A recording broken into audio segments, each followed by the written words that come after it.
이번 주 대한민국을 뒤흔든 이슈 시사 밸런스에서 정답은 당신의 생각입니다.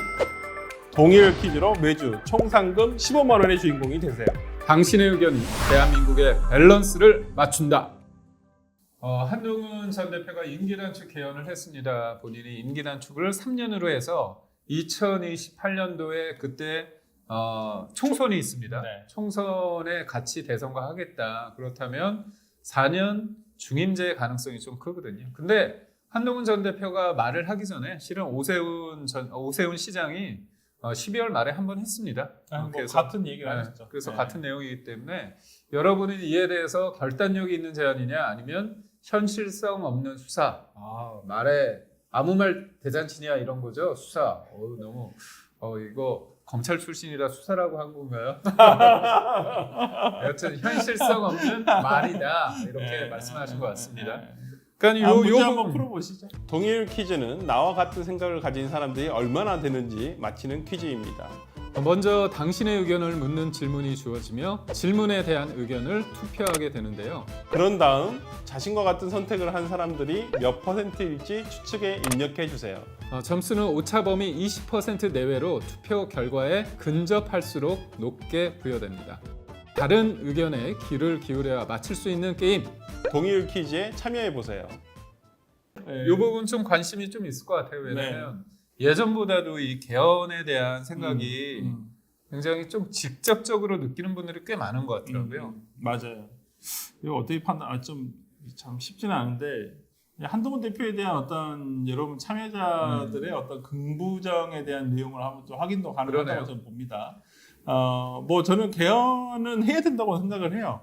근데 조금 아쉬운 점은 너무 지금의 개헌 논의가 임기에 너무 초점이 맞춰져 있는 것은 아닌가라는 생각이 좀 들어요. 그러니까 임기가 저는 전부다라고 생각하지는 않거든요. 물론 이제 워낙 우리가 지금 개헌 자체가 힘들다 보니까 이런 거라도 하나 좀 공통된 어떤 정치적인 합의가 될 수 있는 부분이라고 하면 하자라고 하는데 또 지금 근데 또 그런 말도 있잖아요. 1위가 아닌 사람들만 개헌에 대해서 얘기를 하고 있다. 항상 그렇습니다. 네. 원래 개헌이란 게 네. 내가 다 먹을 수 있는 사람은 권력 구조를 권력 지분을 덜 나누려고 하고 1등이 아닌 사람은 요번에 좀 더 권력을 나눠 먹자 그런 거긴 한데 그러니까 지금 여권과 야권의 1위 후보인 이재명 대표와 김문수 장관은 개헌에 대해서는 얘기 안 하고 계세요. 오히려 그러니까 나머지 분들이 지금 개헌을 열심히 얘기하고 계시는데 너무 임기에 초점이 맞춰진 거 아닌가? 임기 말고도 뭐 우리가 나중에 뒤에 얘기하겠지만은 중앙선관위 맞아요. 문제도 이거 개헌으로밖에 풀 수가 없게 돼버렸어요. 아니 헌재가 네. 뭐 물론 이제 법률적인 작구대로 그렇게 했겠지만 그렇죠. 네. 저는 좀 심하잖아요. 그러니까 좀 헌재도 저는 이제 헌법 규정대로 저는 이해는 돼요. 왜냐하면 저도 헌법을 공부할 때 그렇게 될 수밖에 그러니까 중앙선관위의 독립성을 최대한 보장을 해줘야 된다. 그때만 하더라도 제가 공부할 때만 하더라도 아니면 최근까지도 중앙선관위가 이렇게 할 줄은 몰랐죠. 그러니까 근데 네. 알아버렸잖아요. 네. 근데 이 아는 게 네. 최근에 며칠 전에 발표가 아니라 2023년에 문제가 크게 돼서 그래서 감사원이 감사를 한다고 했을 때 선관위가 거부를 하다가 워낙 분위기가 안 좋고 여론에서 그러니까 떠밀리듯이 했어요. 근데 그러고 나서 권한쟁의 심판을 싹 신청을 한 거죠. 청구를 한 거죠.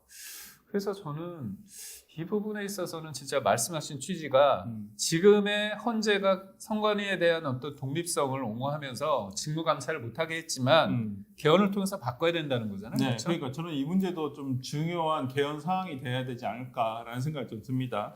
한번 결과를 한번 봐볼까요? 예, 한번 세대별 결단력 있는 제안이다. 근데 50대, 50대는 상당히 부정적인 평가, 네. 40대 40대 이상에서는 좀 부정적인 평가가 더 많은 편이네요. 어떤 현실성 없는 말이다. 어떻게 이렇게 평가하시는 분도 많고, 한동훈, 그 다음 한번 그 성별로 한번 볼게요. 거의 비슷하네요. 예, 거의 비슷하시고, 결론 한번 봐보시면, 아직까지는 한동훈 대표에 대한 부정적인 평가가 조금 더 많은 것은 우리 참여자 분들은 그렇게 생각하시는 분들 굉장히 많은 것 같습니다. 그러니까 이게 그 한동훈 전 대표에 대한 평가가 이 질문에 녹여 있는 게 있을 수도 있고 아니면 개헌에 대해서 임기 단축에 대한 그런 내용에 대한 평가도 있을 수 있고. 그렇죠. 아직 그렇죠? 개헌에 대해서는 조금 뭐 참여자분들은 조금만 아직은 그렇게 큰 의미가 있는 것은 논의는 아니다. 이렇게 평가하실 수도 있다라고 좀 보입니다. 어쨌든 간에. 저는 사실 그 지금이 음. 개엄을 했잖아요, 대통령이. 네. 개엄을 했는데 이제 개헌에 대해서 얘기를 하는데 그냥 이거는 역사라는 거 의도치 않게 갈 수도 있잖아요. 근데 윤석열 대통령이 21년 6월에 정치 참여 선언을 합니다. 근데 그날이 6월 29일이에요. 6.29. 6.29. 그렇죠. 그때 이제 87년 이 개헌이 어떻게 이루어졌냐면 그때 이른바 직선제 대통령을 어떻게 뽑느냐 직선제 개헌이잖아요. 네. 그날 발표를 노태우 당시 대통령은 아니죠. 그때 뭐 민정당이겠죠. 민정당의 뭐 유력한 대선 후보가 발표를 하죠. 그러고 나서 4개월 만에 개헌이 이루어지거든요. 근데 여튼 같은 날 대통령이 정치 참여 선언을 6월 29일 날 하고 대통령이 개헌을 하고 그다음에 결과론적으로 봤을 때 어느 때보다 이 개헌의 논의는 저는 좀 핫할 것 같은데 만약에 된다면 개엄으로 개헌을 여는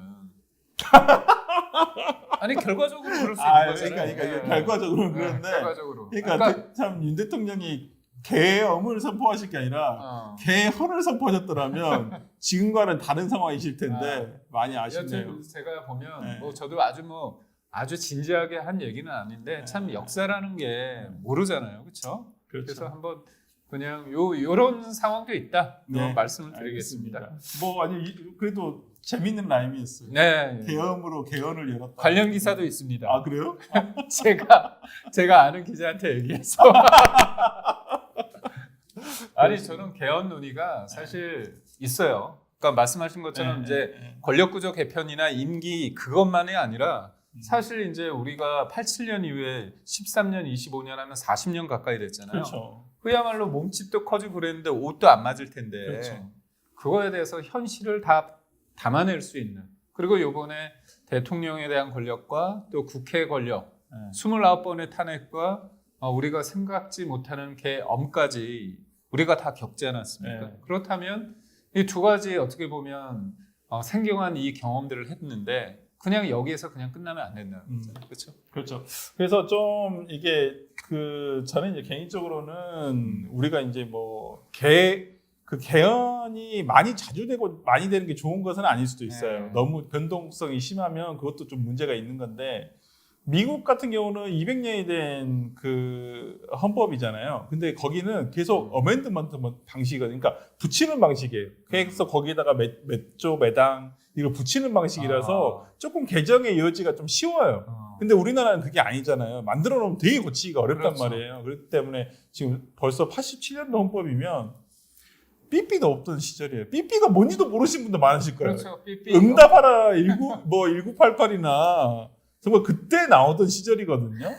근데 지금 우리가 40몇 년이 지났는데 지금 휴대폰이 나왔고 이런 정말 우리의 생활 자체가 많이 바뀌었음에도 불구하고 헌법은 여전히 과거의 어떤 헌법을 그대로 적용을 받고 있다는 부분은 좀 보충하거나 개선해야 될 필요성이 저는 충분하다라는 생각이 있다는 생각을 가지고 있고요. 이런 생각은 정치권 모두 다 하고 있어요.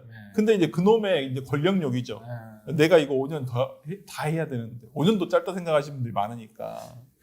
저는 그래서 뭐 조기 대선이 열릴지 언제 열릴지 그건 모르겠습니다만은 어찌되었든 간에 이런 개헌에 대한 논의가 그냥 일시적인 국면 전환용이 아니라 좀 진지한 좀 개헌에 대해서 개헌을 이뤄낼 수 있는 대통령이 된다고 한다면 저는 뭐 어느 정부 어느 진영에 있는 대통령이라도 나중에 상당한 긍정적인 평가를 받을 것이다. 그러니까 저는 생각합니다. 지금의 상황이 아주 핫하게 붙지는 않은데 3월 26일 날 이재명 대표께서 무죄를 받지 않고 만약에 유죄를 받는다고 한다면 그때 개헌에 대한 얘기가 조금 달아오를 수 있다. 왜냐? 비명계 쪽에서 개헌에 대해서 되게 적극적이잖아요. 그렇죠. 비명 쪽에서. 근데 국민의힘은 그거거든요. 국민을 위해서 개헌을 할 건가? 근데 이재명 대표는 본인의 좀 욕심이 있는 거잖아요. 5년 동안. 그렇다면 한 사람을 위해서 개헌에 반대할 것인가? 이 프레임이 딱 쓴다는 거죠. 그렇다면 국민을 위해서 하는 거는 개혁인 거고 만약에 그러니까 한 사람을 위한 거는 반개혁적인 거기 때문에 그런 어떤 프레임이 좀 작동될 수 있다. 그래서 역설적으로 이재명 대표가 확 받을 수도 있어요. 네, 뭐 저는 언젠가는 얘기할 거라고 보이고요. 지금 시기에서 얘기를 안 한다고 보고. 네.